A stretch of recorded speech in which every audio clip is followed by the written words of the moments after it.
बलविंदर की पहली बीवी को बच्चा ना होने के कारण वो दूसरी शादी करता है। लेकिन जब दूसरी शादी से भी बच्चा नहीं होता तो वो तीसरी शादी करता है। और तीसरी शादी करने के बाद भी जब उसे संतान का सुख प्राप्त नहीं होता तो वो डॉक्टर को दिखाता है। और फिर बलविंदर जी, दोष आपकी बीवियों में नहीं, आप में है। आप में ही कुछ मेडिकल रीजंस की कमियां हैं जिनके कारण आप कभी भी किसी बच्चे के बाप नहीं बन सकते। अरे बाप रे, ये तो घोर समस्या हो गई। एक बच्चे का बाप बनने का मेरा सपना था और आज वही चूर चूर हो गया। 3 बीवियों में पहली बीवी इंद्राणी, दूसरी बीवी सुधा और तीसरी बीवी कलावती। मुझे एक माँ बनने का सौभाग्य प्राप्त करना है। मुझे भी, इसीलिए तो मैंने शादी की थी। अरे लेकिन अब किसे पता था कि हमारे पतिदेव में ही कमी होगी। अब हम क्या करें? हम एक बच्चे को गोद लेते हैं। तीनों एक बेटे को गोद लेते हैं जिसका नाम प्रमोद रखा जाता है। 20 साल बाद अब तीनों भी बूढ़ी हो चुकी होती हैं। बलविंदर भी बूढ़ा हो चुका था। प्रमोद एक अच्छी नौकरी करता है। उसकी शादी की उम्र हो चुकी थी, इसलिए तीनों माएं प्रमोद की शादी पाखी नाम की एक लड़की से करा देते हैं। शादी के बाद बहू पाखी की पहली रसोई की रस्म की बारी आती है। मेरी प्रिय 3 सासू माओ, आज मेरी पहली रसोई है। बताइए क्या बनाऊं? क्या पसंद है आप तीनों को? बहू तू ना कढ़ाई पनीर, सूजी का हलवा और पुदीने की चटनी बना दे। अरे नहीं नहीं, ये क्या पसंद है। अरे पाखी बहू, तू छोले भटूरे, सरसों दा साग और मक्के दी रोटी बना और पंजाबी लस्सी भी बना दे। ओफो, सच में मेरी सौतन हो, खाने के मामले में तुम्हारा टेस्ट और चॉइस दोनों भी बकवास है। बहू, नॉर्मल सिंपल सात्विक भोजन बना दो और हलवा पूड़ी खीर का भोग चढ़ा दो भगवान को मंदिर में। अरे कैसे तुम दोनों अपनी मनमानी कर रही हो? मैं तुम दोनों से पहले आई थी बलविंदर जी के जीवन में, और तुम दोनों से उम्र में भी मैं बड़ी हूँ। इसका मतलब मैं पाखी बहू की बड़ी सास हुई? नहीं, उम्र बस एक अंक होती है।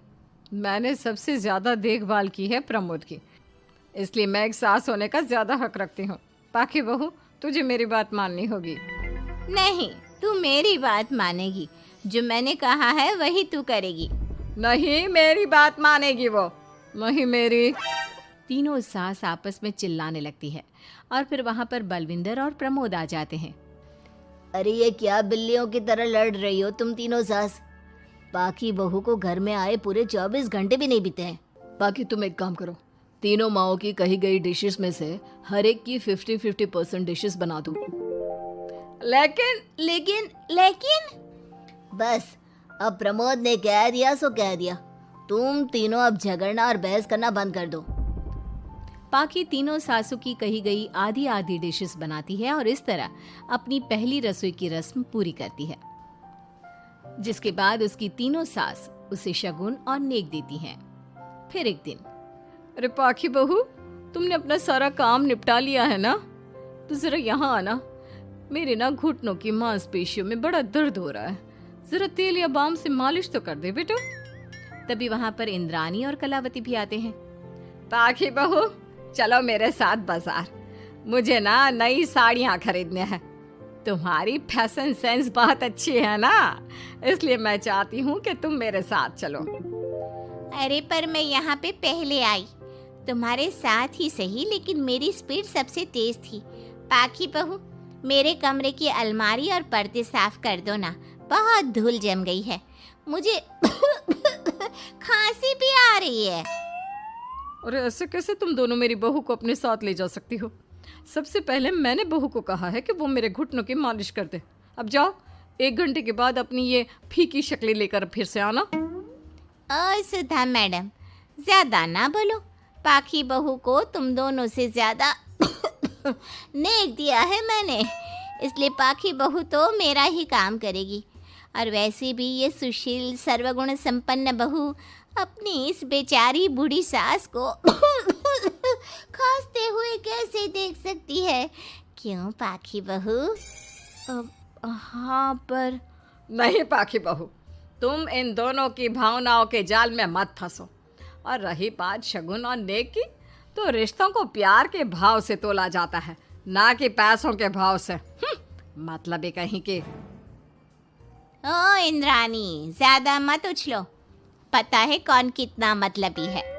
उफो, अब फिर से आप तीनों मत शुरू होइए। मैं आप तीनों के काम करूंगी, लेकिन बारी बारी। सबसे पहले सुधा सासू माँ का, फिर कलावती सासू माँ और फिर इंद्रानी सासू माँ का।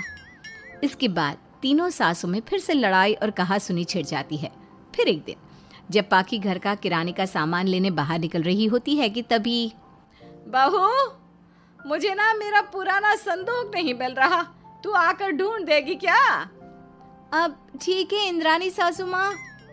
पाखी इंद्रानी के कमरे में जा ही रही होती है कि तभी उसे सुधा रोक लेती है, हाथ में खूबसूरत साड़ी लिए। पाखी बहू, ये मेरे ना साड़ी पर पिछली बार अचार गिर गया था, इसे प्लीज अच्छे से धो देना। वो कल शाम को विमला जी के बेटे की शादी में जाना है ना, एक ही बार पहनी है ये साड़ी मैंने। अभी धो देगी तो कल तक अच्छे से सूख जाएगी और कड़क इस्त्री करके मैं तेरा परफ्यूम मार कर शादी में जाऊंगी। हाँ, लेकिन सुधा सासू माँ। उतने में कलावती भी वहाँ पर एक कढ़ाई लेकर आ जाती है। पाखी बहू, ये मैंने कल रात को मेहंदी भिगोई थी लोहे की कढ़ाई में, मेरे बालों में लगा देना बिटिया, तू तो मेरी प्यारी बहू है ना? इंद्रानी वहाँ आ जाती है और तीनों सास फिर से एक दूसरे को गुस्सेल आंखों से देखती है और फिर से आपस में लड़ना शुरू कर देती है। तुम अपने आप को समझती क्या हो? खरीद लिया है क्या मेरी बहू को? ये मेरी बहू है। तुम मेरी पड़ोसन है क्या? ये मेरी भी बहू है और मेरा भी इस पर उतना ही हक है जितना कि तुम्हारा। तुमने खरीद नहीं लिया है ना, तो ये मेरी है, सिर्फ मेरी, इकलौती बहू मेरी पाखी, मेरा ही काम करेगी। क्यों पाखी? नहीं नहीं, ये मेरा काम करेगी। पहले मैंने आवाज लगाई थी। तुम दोनों तो ऐसी बहू पाने के लायक भी नहीं हो। हट जाओ तुम दोनों और खुले मैदान में जाकर एक दूसरे से लड़ो और नोचो एक दूसरे को। लेकिन पाखी बहू तो सिर्फ मेरी ही सुनेगी और मेरे ही आदेशों का पालन भी करेगी। तीनों सासों के बढ़ते झगड़े को देख पाखी अपना आपा खो देती है और जोर से चिल्ला पड़ती है, बस बहुत हुई आप तीनों की तू मैं। अरे रोज ना ड्रामा लगाती रहती हो, 50 साल की बूढ़ी औरतें हो गई हो, फिर भी बच्चों की तरह लड़ती रहती हो। अब बस बहुत हुआ। अब तो मैं आप तीनों में से किसी की भी बात नहीं सुनूंगी और मैं जा रही हूँ ये घर छोड़ के। अब मुझ में और सहन शक्ति नहीं बची, मैं चली। अब लड़ो झगड़ो, एक दूसरे को मारो पीटो नोचो, जो करना है करो। पाखी अपना सूटकेस लेकर घर से बाहर निकलने लगती है। तभी तीनों सास बेहद घबरा जाती हैं और भावुक होकर पाखी से विनती करने लगती है, पाखी बहू, बहू हमें छोड़कर मत जाओ ऐसे। अरे हम तुम्हारे बिना मर जाएंगे। इतने कम समय में ही तुम हम सबकी जीने की वजह बन चुकी हो। माफ कर दो हमें बेटा। हाँ पाखी बहू, हम आइंदा से कभी नहीं लड़ेंगे और हंसी खुशी मिलकर बात करते रहेंगे, वादा करते हैं। हाँ बहू, लेकिन तू मत जा प्लीज, ये घर तेरे बिना सुना सुना हो जाएगा। हम तीनों सासों की एक ही तो बहू है, लेकिन हम अपनी एक बहू को बेटी की तरह प्यार देंगे, उसके साथ सहेलियों की तरह रहेंगे। लड़ाई झगड़ा सब कुछ छोड़ देंगे बेटा, लेकिन तू छोड़ के मत जा। अपनी तीनों सासों को भावुक देखकर पाखी की भी आंखें भर आती है और वो उन तीनों को माफ कर देती है और उनके गले लग जाती है। इसके बाद तीनों सास अपनी एक बहू संग खुशी से मिलजुल कर रहती हैं और आपस में जरा भी लड़ा